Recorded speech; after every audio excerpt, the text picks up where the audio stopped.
উত্তরপ্রদেশের বুলডোজার রাজনীতি মনে হয় খতম হতে চলেছে।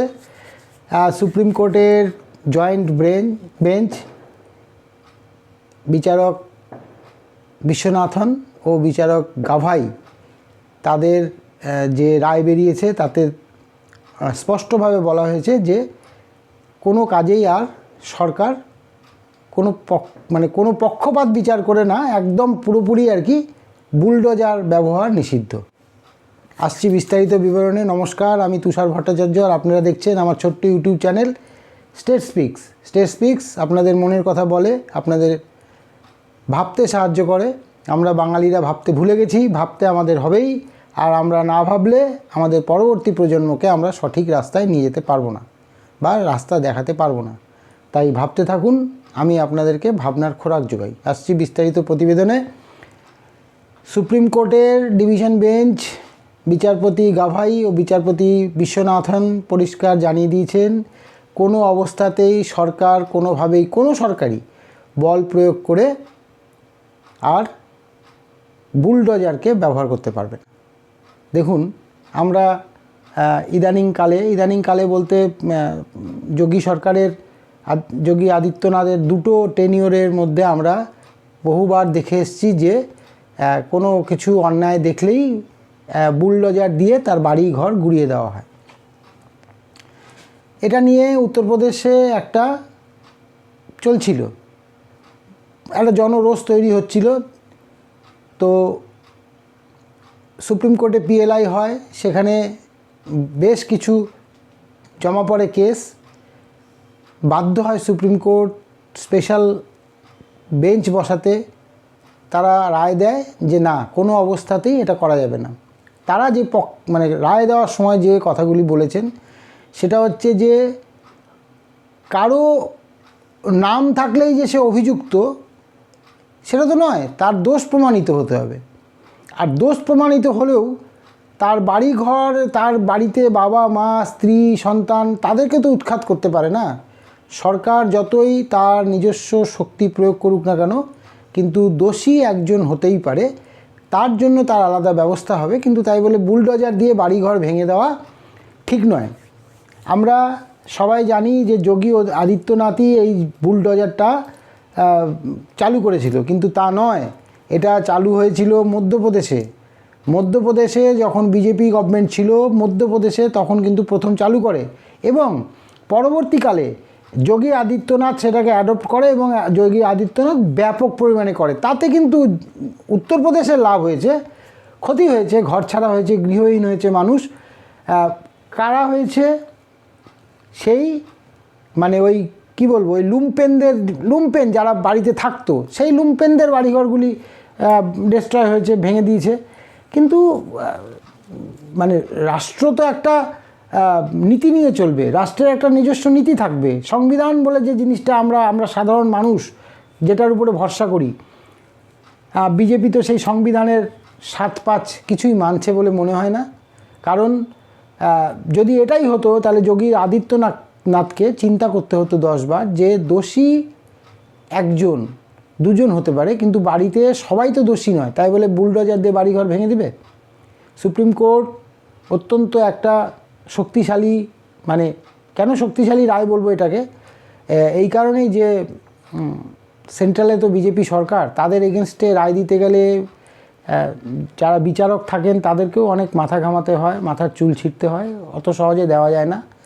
কারণ প্রধানমন্ত্রী এবং স্বরাষ্ট্রমন্ত্রী যেভাবে ইদানিং সুপ্রিম কোর্টকে অ্যাটাক করছেন, তাতে বলতে বাধ্যই আর কি এক প্রকার আমরা সাধারণ মানুষ যে বিজেপি কি সংবিধান মেনে কাজ করছে? যদি তাই সংবিধান মেনে যদি কাজ করতেন তাহলে স্বরাষ্ট্রমন্ত্রী এই আমাদের দেশেই যারা বাস করেন কিছু সংখ্যালঘু সম্প্রদায়ের লোকদেরকে ওইভাবে বলতেন না যে ছাড় পোকার মতো টিপে টিপে মারো। এটা তো সংবিধান বিরোধী একটা কথা। আমরা তো সংবিধানের উপরে আস্থা রাখি। যিনি এই কথাগুলি বলছেন তিনিও কিন্তু সংবিধানকেই আস্থা রেখেই আস্থা রাখেন, কিন্তু কথাগুলো যখন বলেন তখন কি তার মনে পড়ে না সংবিধানের কথা? তো যাই হোক, অনেক ভারী কথা এসব, অনেকের হয়তো শুনতে ভালো লাগবে না, কিন্তু বিজেপি শাসিত অঞ্চল পরবর্তীকালে অনেকেই এই জিনিসগুলিকে, এই বুলডোজার নীতিটাকে অ্যাডপ্ট করেছিল। আমাদের রাজ্যেরও যিনি রাজ্য সভাপতি আছেন তিনিও কিন্তু বলেছিলেন যে বিজেপি যদি বাংলায় আসে বুলডোজার নামিয়ে সবকে শায়েস্তা করে দেব। তাইলে বুলডোজার নীতি পশ্চিমবাংলাও এটা আসতে পারে। কিন্তু ভাবতে হবে যে বুলডোজার নীতিটা কি সবাই সহজভাবে বা এই আমাদের সমাজ ব্যবস্থায় মেনে নিচ্ছে বা মেনে নিয়েছে? মেনে নেয়নি, বাধ্য হয়েছে। হ্যাঁ, অনেকেই বলবেন উত্তরপ্রদেশ তো শান্ত। হ্যাঁ, উত্তরপ্রদেশ শান্ত। উত্তরপ্রদেশ তো প্রথমে এনকাউন্টারও করেছিল। এনকাউন্টার নীতিটা কেন বন্ধ হয়ে গেল? সেই এনকাউন্টার নীতি কিন্তু এখন এখানে ডায়মন্ড হারবারের এমপি অভিষেক বন্দ্যোপাধ্যায়ের গলাতেও শোনা গেল যে এনকাউন্টার করা হোক। তো এনকাউন্টার নীতিও যেমন সঠিক নয়, তবুও সেখানে দেখা যায় যে এনকাউন্টার যদি করা যায় তাহলে এনকাউন্টারে শুধু যে দোষী সেই তার উপরেই আঘাতটা আসে, কিন্তু বুলডোজারে তো তা আসে না। বুলডোজারে গোটা পরিবারটার উপরে আঘাত আসে। তো বিজেপিকে ভাবতে হবে যে আগামী দিনে বিজেপি বুলডোজার নীতি প্রয়োগ করবে না করবে না। অনেকেই বলছেন যে এই সব নীতি নিয়ম কানুন বিজেপি কিছুই মানছে না, তো তারা মুখ টিপে হাসছে সুপ্রিম কোর্টের অর্ডারের উপরে। হয়তো সাময়িকভাবে তারা বন্ধ রাখবে, কিন্তু আগামী দিনে এটারই নতুন কোনো সংস্করণ বিজেপি নিয়ে আসবে। জানি না, অনেকেই অনেক কথা বলছেন। সংবাদ মাধ্যম সোশ্যাল মিডিয়াতে আমরা দেখতে পাই যে বিজেপি সম্পর্কে ভালো মন্তব্য যেমন আসে, খারাপ মন্তব্যগুলি আমরা দেখতে পাই। তো এই ক্ষেত্রে আমি বলবো যে সর্বজনবিদিত যেটা রায় সুপ্রিম কোর্ট দিয়েছেন সেইটাকে মান্যতা দেওয়া দরকার। আর মান্যতা শুধু নয়, ক্ষতিপূরণও দেওয়া দরকার। সুপ্রিম কোর্ট এখানে আরও দু একটা কথা বলেছেন, যেমন সরকারি কোনো বিল্ডিং, নদীর উপরে যদি কোনো অবৈধ নির্মাণ হয়, নদী, পুকুর, নালা, এইসবের ক্ষেত্রে বুলডোজার প্রয়োগ করা যেতে পারে। সরকারি বিল্ডিং অবৈধভাবে দখল মুক্ত করতে গেলেও বুলডোজার প্রয়োগ করতে পারে। কিন্তু কোনো দোষী ব্যক্তি যতক্ষণ না সে দোষী হচ্ছে, মানে সাব্যস্ত হচ্ছে যে দোষী আইনের দ্বারা, ততক্ষণ পর্যন্ত তার বাড়িঘর ভাঙা যাবে না। তো সুপ্রিম কোর্টের এই রায়ে জানি না উত্তরপ্রদেশ সরকার কতটা মেনে নেবে বা কতটা মেনে নিয়ে কাজ করবে, সুপ্রিম কোর্টের অর্ডারটাকে মান্যতা দেবে। যোগী আদিত্যনাথকে যদি আমরা আগামী দিনের প্রধানমন্ত্রী হিসাবে দেখি বা বিজেপি যদি তাকে প্রজেক্ট করে, তবে সংবিধানটাকে মান্যতা দেওয়া দরকার। কারণ সংবিধানকে মান্যতা না দিলে সাধারণ মানুষের জীবন বিপন্ন হয়। রাষ্ট্রশক্তির কাছে কোনো শক্তি মাথা তুলে দাঁড়াতে পারে না। আমরা দেখলাম এইখানে পশ্চিমবঙ্গেও আমরা দেখলাম আরজি কর কাণ্ডে রাষ্ট্রশক্তি কিভাবে একটা এত বড় আন্দোলন, যেটা পৃথিবীর বুকে যে আন্দোলনটা হয়নি সেই আন্দোলনটাকে প্রায় দমিয়েই দিল। এখন যেটা আছে ওটা স্তীমিত আন্দোলন চলছে ধিকি ধিকি করে। সবাই তাকিয়ে আছে সুপ্রিম কোর্টের জাজমেন্টের উপরে, শিয়ালদা কোর্টের জাজমেন্টের উপরে। দেখা যাক কি হয়। কিন্তু আন্দোলন এখন স্তীমিত। জুনিয়র ডাক্তাররাও আর পথে নেই, সাধারণ পাবলিক ওই দিন গুণে আন্দোলনে আছেন। আম পাবলিক তাদের সাহায্য করার জন্য কিছু কিছু হয়তো বেরিয়ে আসছেন, যেভাবে বেরিয়ে এসেছিল। আমরা একটা সময় বলেছিলাম যে অরাজনৈতিক আন্দোলন একটা সাধারণ, একেবারেই মানে নিম্ন মধ্যবিত্ত থেকে সাধারণ ঘর, মধ্যবিত্ত, এদেরই আন্দোলন ছিল এইটা। এই আরজি করের নির্যাতিতার যে আন্দোলন, বিচার চাই, উই ওয়ান্ট জাস্টিস বলে যে স্লোগান শুরু হয়েছিল।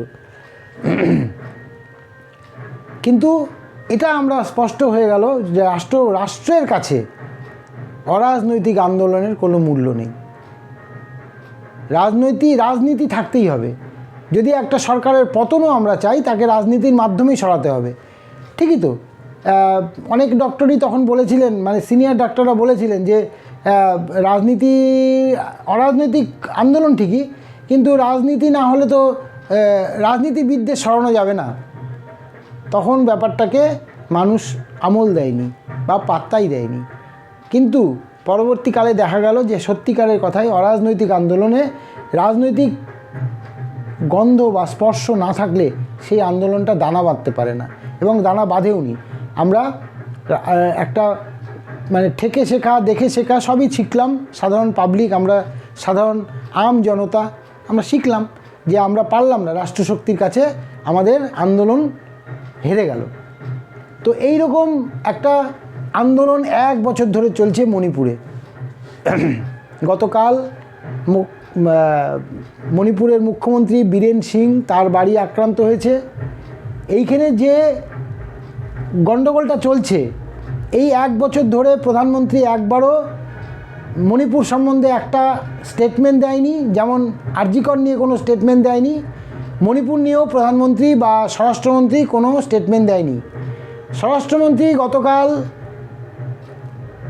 নির্বাচনী প্রচারে মহারাষ্ট্রে ছিল, কিন্তু যখনই শুনলো যে তাদের সরকারের উপরে আক্রমণ হয়েছে, মুখ্যমন্ত্রীর বাড়ি এবং মুখ্যমন্ত্রীর শালার বাড়ি, দুটো বাড়িতেই আক্রমণ হয়েছে, ওখানকার যারা আন্দোলন করছে তারা আক্রমণ করেছে, সঙ্গে সঙ্গে ওখানকার সফর বানচাল করে দিল্লিতে ফিরে এসে তিনি সমস্ত 3টে সৈন্য দলের, স্থলবাহিনী, নৌবাহিনী এবং বিমান মানে আকাশ বাহিনী যেটা আছে আমাদের, তাদেরকে নিয়ে মিটিংয়ে বসেন।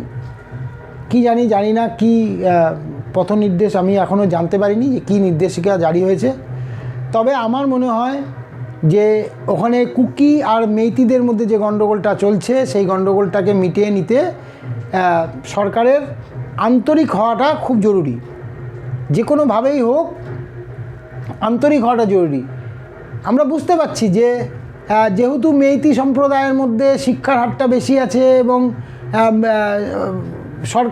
সরকারের মধ্যে মেইতি সম্প্রদায়ের লোক বেশি, মানে যারা মন্ত্রী হয়ে আছেন তারা বেশিরভাগই মেইতি সম্প্রদায়ের, কিন্তু তাই বলে এই নয় যে কুকি সম্প্রদায়, কুকি অনেক ওদের ওখানকার অনেক পুরনো, তারা আপসপাকে উইথড্র করার কথা বলছে। আপসপা হচ্ছে বিশেষ রাজ্যের একটা আইন, সেই আইনটাকে উইথড্র করার কথা বলছে। এই আন্দোলনটা নাগাল্যান্ডেও ছিল, গোটা নর্থ ইস্ট জুড়েই এই আপসপা তুলে নেওয়ার জন্য একটা আন্দোলন হয়েছিল। যেমন আসামে কিন্তু এই আলফা সালফার তৈরি হয়েছিল, তখন এই আপসপাটা তৈরি করা হয়েছিল এবং আপসপা দিয়ে কিন্তু আলফা সালফাকে দমন করা গেছিলো। এইখানে কুকি মেইতির যে মণিপুরের গণ্ডগোলটা, এই গণ্ডগোলটা কিন্তু এইভাবে বিচার বিশ্লেষণ করলে হবে না। আজকে একটা নারী অত্যাচারিত হয়েছে আমাদের বাংলায়, তার জন্য আমরা সবাই নেমে গেছি, কিন্তু খবর এবং সোশ্যাল মিডিয়াতে আমরা যা দেখি, মণিপুরে অনেক অনেক বেশি মহিলারা নির্যাতিত হচ্ছে, ধর্ষিতা হচ্ছে এবং অকথ্যভাবে তাদের উপরে অত্যাচার হচ্ছে, বিবস্ত্র করে রাস্তা দিয়ে তাদেরকে হাঁটানো হয়। এসব খবর তো আমরা সংবাদ মাধ্যমে পাই। তো সুতরাং এই জায়গাগুলি বিজেপিকে দেখতে হবে। সরকার চালাতে গেলে, এনডিএ সরকার চলছে, কিন্তু সরকার চালাতে গেলে সব রাজ্যকেই সমান চোখে দেখার একটা প্রবণতা রাখতে হবে সরকারকে। যদি এইটা হয় যে আমার রাজ্য, ওখানে বিজেপি আছে, আজকে যখন তোমার মুখ্যমন্ত্রী আক্রান্ত হচ্ছে তখন তুমি সম্বিত ফিরে পাচ্ছ, কিন্তু তাও প্রধানমন্ত্রীর মুখ থেকে কোনো কথা নেই, স্বরাষ্ট্রমন্ত্রীর মুখ থেকে কোনো কথা নেই, কোনো টুইট হচ্ছে না, এক্স হ্যান্ডেল খুললে কিছু পাওয়া যায় না। এটা তো ঠিক না। সেখানের লোকরাও ট্যাক্স দেয়, তারাও ভারতবাসী।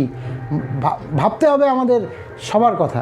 যদি দেশকে আমি ভালোবাসি, আমি তো বলি যে দেশ আমাদের আগে, সবার আগে। মানে বিজেপি তো এই কথাটাই বলে যে দেশ আগে আমার। তাহলে দেশ শুধু তো মাটি নয়, দেশ মানে হচ্ছে জনসাধারণ, দেশের জনসাধারণ। তাহলে দেশের জনসাধারণ, যদি দেশকে ভালোবাসি তাহলে দেশের জনসাধারণকে ভালোবাসি, তাহলে মণিপুরের লোকজনকেও আমাকে ভালোবাসতে হবে। সে কুকি হোক, মেইতি হোক, যেই হোক, আমাকে ভালোবাসতে হবে।